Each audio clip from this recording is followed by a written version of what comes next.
beautiful Goldsmith Elementary School, it's Goldsmith Live with Mr. Crabtree. Mr. Crabtree's guests today are Debbie Ryan, Heather Whitestone, Harper Lee, Helen Keller, and Lionel Richie, and Willie Mays. Now here is Mr. Crabtree.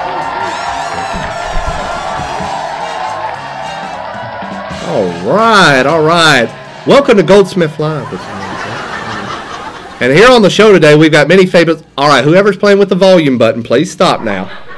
Anyway, welcome to Goldsmith Live. I'm Mr. Crabtree, your host. Today we've got a fantastic show of some of Alabama's greats and some of Alabama's late greats. Look at this fabulous show today. We've got Debbie Ryan who's going to be on the show today. Miss America, Heather Whitestone will be here with us today.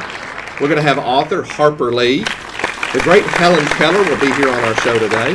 We'll have musical guest Mr. Lionel Richie, and baseball legend Willie Mays is going to be here. So it should be a pretty good show today. But what's been going on here lately? I know one thing. It has certainly been very hot. It's hot here in the studio, too. I see my director looking at me. He's nodding yes. It's very hot today. Do you know how hot it is? How hot is it? It is so hot that I saw a robin this morning grab a worm with a pair of oven mitts. Okay, there. All the jokes can't be funny, folks. They can't all be funny ones, but let's go ahead and get our show started. Now, my first guest is an up-and-coming young actress who most of you probably know from the Disney Channel. She's also appeared on the shows Barney and Friends and 16 Wishes. Let's bring her out now, the lovely Miss Debbie Ryan.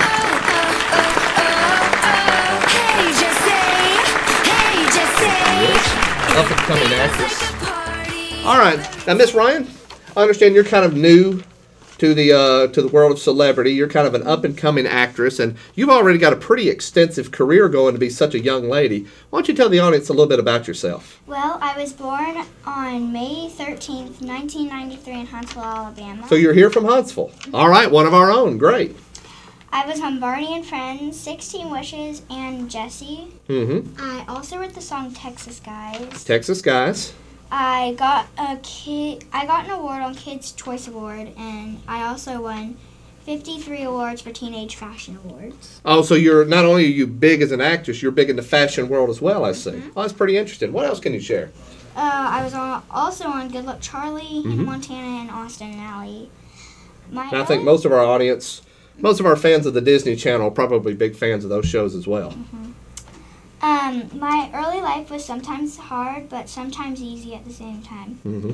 My dad was in the Army, but I also performed in many action shows. Mm-hmm. I lived in Huntsville for 14 years, then moved to Texas to go to high school. My name of my high school is Fossil Ridge High School. I was bullied in middle school for being a mascot and a member of the school's chess club. Okay, I just want to ask you, so you say you were bullied. You had other kids pick on you because you were a mascot, because you were in the chess club. How did that feel being bullied? It felt really, really bad. Really bad? Is there anything that you could say to any students out there who may be getting bullied? What maybe they can do? What can someone who's being bullied do to kind of help out there? They can just ignore them and just go on with their life. Just kind of go on with their life and understand that just whatever a bully says is just silly stuff, right? Mm-hmm. So, but we do agree that bullying is not a great thing, right? All right, so that's something you can remember. Is there anything else you want to share? Nope, I think that's it. I have to admit, I wasn't that really familiar with your work, but here recently I did happen to watch an episode of your hit show, Jessie, and I've got a lot of questions about this show. Now, first question about Jessie is, where's Zach and Cody? They're not in there. This isn't the show that's got the twins? No. I thought they were really funny. Shouldn't they? No. I think it's about time to bring the twins back. So help me understand the show here. So you live in this huge apartment, right? Mm-hmm. Do you have a job? The only job I have in Jessie is being a nanny. So you're a nanny, but you live in this huge high-rise apartment? Yes. Okay, and apparently you have like a butler, or what's that big fella's name? Bertram. Bertram, okay, Bertram is kind of, and there's one little boy on there, he's a little bit of a firecracker. Who's that kid? Are you talking about the boy that was adopted from India? I guess that would be the one, yes. Yeah, the little boy with the lizard. Who is that? That's Ravi. Ravi, well, he's a little bit of a pistol, isn't he? He can be quite a character. Kind of. Who are there any other characters on this show? Well, there's Zuri. Uh-huh. She's a little girl. Is that the little smart mouth girl? Yes. Okay. Now, as an actress, do you advocate children being smart mouth to adults? No. Because that seems to be a common thing. Now, when are they going to bring back Hannah Montana, though? That was the show. I don't know. You don't know when that will come back? Do you have any other future plans at the moment? Maybe going into fashion or music or anything like that? Now, you did bring one of your publicity photos here. If we could get a shot of that. There she is, the lovely Debbie Ryan there. And you could catch her on the Disney Channel. Do you have a schedule for that? I think they change it around a lot, don't they? Yes. Well, either way, you could catch Jesse and Bertram and all the rest of the gang in her expensive high-rise apartment on her nanny's salary. But check it out. It's a pretty good show. Can you come back sometime? Yes. All right, be on the lookout for this young lady here. It's the lovely Debbie Ryan. Let's give her a round of applause. All right. My next guest, what can I say about her other than she's not only Miss America, but she's also accomplished in many other fields as well. Here she is, Miss America, Miss Heather Whitestone. Let's bring her out. Heather Whitestone. And maybe you want to demonstrate how you do it. Good to have you here on the show. And would you like to demonstrate that kind of Miss America wave again to the audience? There it is, the official Miss America wave. So it's really an honor to have you because I understand that you're a very inspiring figure for many young girls out there as Miss America and in some other areas as well. But I don't think everyone knows your full story. Why don't you share your story with them today? Well, I was born in on February 24th in 1973 in Dothan, Alabama. So you're from Dothan, okay. Way down south. I was known for my for being the first woman that was blind and crowned Miss America. Okay, so you had a hearing impairment, I understand. And you were the first one, the first person with a hearing impairment to be crowned Miss America. That's a pretty big deal. Is that inspiring? Do you think that you're sort of a role model for other children out there who may have hearing issues? I believe so. I believe so too. What else can you share with the audience? I see some interesting facts that you have here. Well, when I was 18 months old, when I had a reaction to a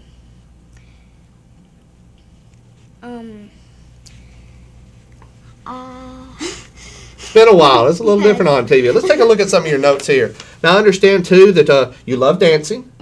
Says here that you were part of the, is that the Dothan School of Dance? Do I have that correct?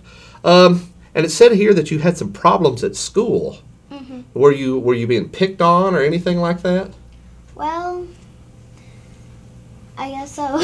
Maybe a little bit. Sometimes children are picked on when when there's something a little bit different. We talked about that with Debbie Ryan a little bit earlier. It says here that you also you graduated from a Berry High School, and that looks like is that Birmingham, Alabama? So you kind of moved around a little bit too. She attended Jacksonville State University, I see, and I understand that you had special classes that you had to attend. I see here that you did beauty pageants. Yes. Now, is there anything that some of our audience members might want to know about beauty pageants? I mean, You other than gotta that, look good. you got. I guess that sums it up. You kind of have to look good to be in a beauty pageant. I don't think I'm ready for any Mr. America pageants quite I yet. don't think they have invented that. I don't think they've invented that. Probably a good thing too. And I understand that you were. Were there any other pageants that you won? There was a Miss America pageant. Okay, of course, Miss America, and I understand too. Did you win anything here in the state, like Miss Alabama or anything like that? I don't think so. Okay, and I understand that you've written a book, and you could find her book. The title here. Let's see. You could help us with the title. Listening with my heart. Listening with my heart. So that might be a pretty good read to read about, your early life before you became Miss America. And I understand you know some sign language, and you've learned to read lips correctly. Can you read mine? Were you able to read that? You've done a nice job. Yes, you have done a nice job. Hey, can you come back sometime? That would be fantastic. Now, we got to go out doing the proper Miss America way, but let's give one last round of applause to Miss America, Heather Whitestone. All right. Okay, my next guest is an accomplished author. Although, to be perfectly honest, she's usually known for just one book, although she has written others. But let's bring her out now. Harper Lee. Here she comes. Harper Lee's here. Got a lot of books here. Let's see, we can take the books and put them up here on the desk.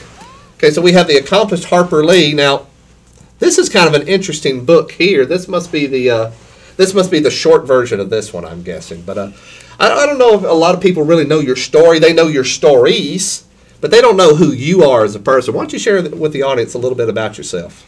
Well, I was born on April 28th, 1926 in Monroeville, Alabama.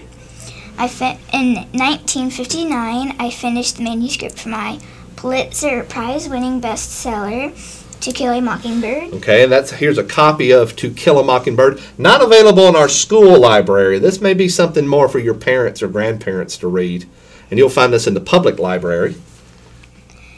Soon after that, I helped a fellow writer of mine, Truman Capote. Truman Capote. We've tried to get him on the show before. He's kind of hard to get a hold of at times. So you two worked together. I guess being writers, you were able to do that. What else can you share? With an article for the New Yorker, which later became his nonfiction masterpiece In Cold Blood. Oh, yes. I am familiar with that book. I was the youngest of 4 children and grew up as a tomboy in a small town. Mm-hmm. My father was a lawyer and a member of the Alabama State Legislature. Oh, okay. My mother, however, suffered from a mental illness believed to be bipolar disorder. Oh, goodness. I went to an all-female Huntingdon College in Montgomery after graduating in 1944. Mm-hmm. I was a member of the Literary Honor Society and the Glee Club. Mm-hmm. I transferred to the University of Alabama at Tuscaloosa, and I was working on a second novel in the mid-1960s, but it was never published. Oh, so you finished it, but you never could quite get it published. Anything else you want to share? I worked with Truman Capote on and off on In Cold Blood. Mm-hmm. That's another book kids don't need to pick up. Make sure, kids. I had been invited by Smith and Hickok to witness their execution in 1965, but declined. Okay. On May 3rd, 2013, I filed a lawsuit in federal court against the son-in-law of my former agent, Samuel Pincus. Okay, so we had a lot of personal strife going on there, I see. Could you tell us a little bit about... Now, I'm looking at the title here, To Kill a Mockingbird, and I think my question for you is, why do you hate birds? Is this a hunting book on how to kill birds? I guess it's been a really long time. Okay. Are there any... I understand there's a little girl in here with kind of a weird name. I was looking through this the other night. Do you remember what? Her name is Scout. Scout. Okay. Is she a Girl Scout or a brownie? Does she sell cookies in this book? Or... I don't remember seeing anything about selling cookies in this book. None of the above. None of the above. And I don't even remember a bird actually being... So this is not about killing birds then? I guess. I guess so. Well, is there anything else you want to share with the audience? This has been really interesting hearing about it. What could you tell about writing? I understand that you like to, even now you still like to write stories and things like that. Is it important for our students out there to do their best writing in school? Yes, you always go for what you want to go for. You always follow your dreams and follow your heart. Follow your dreams and follow your hearts. And I guess write a little bit or write all the time? You can write whenever you want. Like, I would go with write a little bit. Write a little bit here and there. And what kind of subjects can a student, if there's a student out there that wants to be the next Harper Lee, what kind of things can they write about? Just anything or things that they like? What? They can write about anything or write about whatever they like. Okay, so I guess when their teachers are telling them that they need to be writing, that's not a bad thing. That's something they could have one of these themselves. Maybe they can have the book about how to actually kill birds. I'm sure there's some students out there that might want to do that. Hey, is there anything else you want to share? Could you please try to get Truman to come on the show sometime? I'll try. Okay, you'll try to get him on the show. Ladies and gentlemen, the fabulous Harper Lee. Harper Lee. All right. Now, our next guest, what can I say about our next guest? Most of she's famous in movies. She was famous in plays. She actually appears on the Alabama Quarter, if you happen to have one. Let's bring her out now. Miss Helen Keller. Helen Keller's here. Good to have you on the show. There you go. Now, I don't even know where to begin because it feels like I already know you because so many people are familiar with your early life, at least, from the play The Miracle Worker. But why don't you share with the audience a little bit about yourself? I was born on June 27th, 1880 in Tuscumbia, Alabama. And when I was 19 months old, I was contracted with a fever that left me blind and deaf. Oh. And I was known for the symbol of courage in the face of overwhelming odds. I imagine that was a huge odds, though, if you're to be blind and deaf. I mean, I can't even imagine how difficult that would have to be. She appeared before state and national legislatures and international forums. Mm-hmm. And with dedication, patience, courage, and love, Miss Sullivan was able to evoke and help develop the child's enormous intelligence. Now, this Miss Sullivan you mentioned, you might want to tell the audience who Miss Sullivan is. Miss Sullivan, when Helen Keller when I was 7 years old, her parents engaged Anne Mansfield Sullivan to be her tutor. Okay, so she was your tutor. She was kind of like your teacher at that time.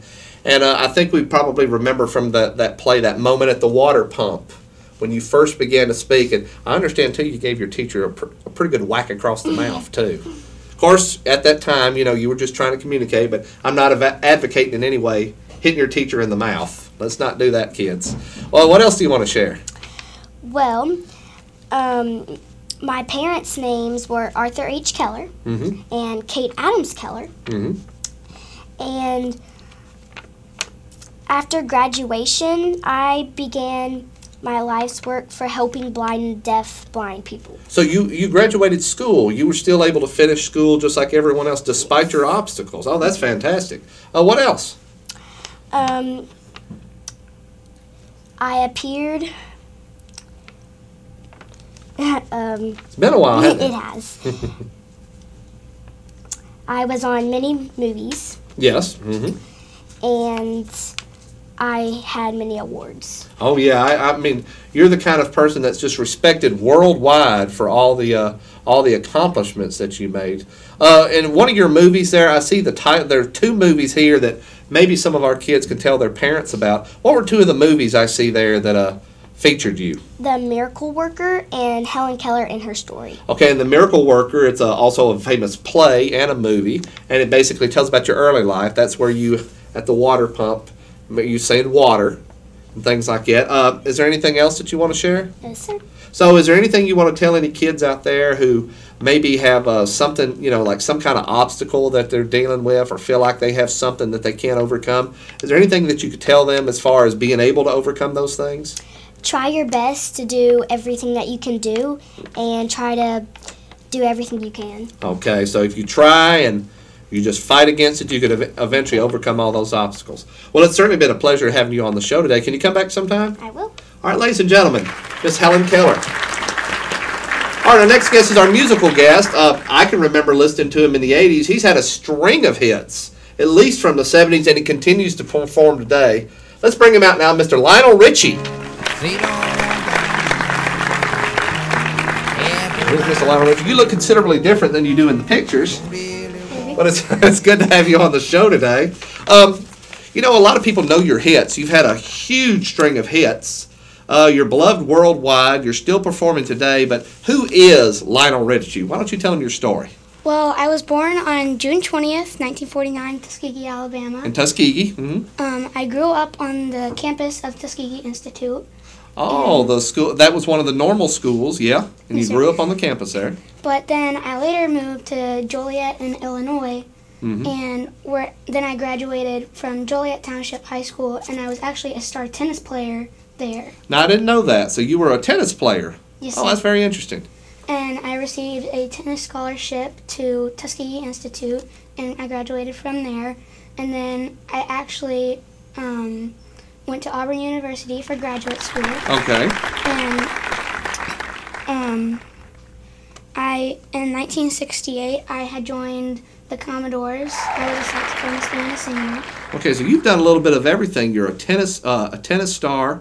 You're a saxophonist for the Commodores, and most people have probably heard of the Commodores. They had a huge string of hits in the 70s. We signed a recording contract with Atlantic Records in 1968, and then moved to Motown Records initially as a support act to the Jackson 5. Oh, okay, so you've played with the Jackson 5 at one time. That's great. And in 2004, I had appeared on Canadian Idol. Oh, okay, Canadian Idol. Yes, sir. And in 2005, I had performed with Kenny Rogers on CMT Crossroads Special. Now, yes, I'm familiar with that. It's where a country artist and artists of other types of music get together and sing. That's great. I released my 8th studio album entitled Coming Home in September of 2006. The first single of the album was I Call It Love and was premiered in July 2006, becoming my biggest hit in the U.S. in 10 years. Oh, wow, that's amazing. The album was actually a big success for me in the United States, and it peaked at number 6. Peaked at number 6. That's pretty good. Yes, sir. And one of my albums, Can't Slow Down, had actually won 2 Grammy Awards and Album of the Year. Wow, 2 Grammys and Album of the Year. That's pretty impressive. And in the album was one of my songs, All Night Long, which I had performed at the closing ceremony in the 23rd Olympic Games in Los Angeles. And that's one of my favorite Lionel Richie songs, personally. All Night Long was one of them. I think there was another one, Hello. Yes, sir. Yeah, Dancing on the Ceiling was another one of your big hits. I see our director over there nodding to it. Anything else you want to share? No, sir. Okay. And so you've been performing since the 70s. You performed throughout the 80s, the 90s, and still at it today. Yes, sir. Are you ever going to get tired of touring? Probably not. Now, we've got to have you come on perform. Do you think that's possible that you could perform on the show with me? No. Now, I have a fact that you may not know about Lionel Richie, and this is something I recently found out myself, that of all the countries in the world, do you know what country really loves Lionel Richie music? Probably, most of you probably didn't know this. Could you guess? I think you'll be surprised when I tell you. I forgot. It's Iraq. Yeah. Turns out that Lionel Richie is still popular. They love a lot of your music. Do you think you'll ever do a concert in Iraq? I'm not sure. Maybe not at the moment. Hey, you've got to come back on the show sometime. Can you do that? All right. I'll try. Ladies and gentlemen, the great Lionel Richie. Let's give him a big round of applause. Excellent. All right, well, if we're going to end the show, we're going to end it with a baseball legend. One of the great baseball legends, in fact. Say hey. It's the Say Hey Kid. Let's bring him out. Willie Mays. Here he comes, sliding into home. All right, the Say Hey Kid is with us today. Baseball great Willie Mays. So why don't you tell the audience a little bit about yourself? Sometimes we know who you are in the baseball field. We just don't know who you actually are. So share with us. Well, I was born on May 6th, 1931, and I was a black baseball player, and I played for the New York Giants. New York Giants, okay. And that's New York, that's the Giants as a baseball team, correct? Yes. I think when people hear Giants, they think football team, of course. So you played for the New York Giants. Mm-hmm. And I played right after Jackie Robinson broke the color barrier. Okay, now what's this color barrier thing that you're talking about? Well, everybody in the major leagues didn't want black African American people to play baseball because they didn't. No, because they didn't think they were good enough. Oh, so Jackie Robinson kind of started that, and then you kind of came in. Did you prove them wrong? Yes, sir. Okay, why don't you tell us a little bit more? Well, I was in the World Series more than 5 times. 5 times in the World Series. Wow. I mean, that's pretty impressive, right, audience? It's very impressive. What else? Well, I made one of the world's most famous catches in all time. One of the most famous catches. Now, that's a pretty big claim there because there's a lot of great catches that we could think of from different baseball players, but one of the greatest of all times. Yes, sir. Is there anything else? No, sir. No, sir. Short and sweet for Mr. Willie Mays today. Yes, sir. Do you know Satchel Paige or some of these other players that we've had? Yes, sir. We've had some other baseball players on the show before today, and I understand you're still very, very busy. Do you think we could play some catch one day? Yes, sir. That'd be fantastic. Say hey, it's the Say Hey Kid, Mr. Willie Mays. Let's give him a big round of applause. Baseball legend Willie Mays. And let's give a final round of applause to all of our great guests. Lionel Richie was here with us today. Let's give a round of applause to Helen Keller, Harper Lee, Heather Whitestone, and Debbie Ryan. And before we sign out, let me say a special thank you to my director, Mr. Todd Phillips, who took a lot out of his time and a lot of his own personal time and his expertise to make this show possible. And thank you guys for watching. We're signing off. That was good.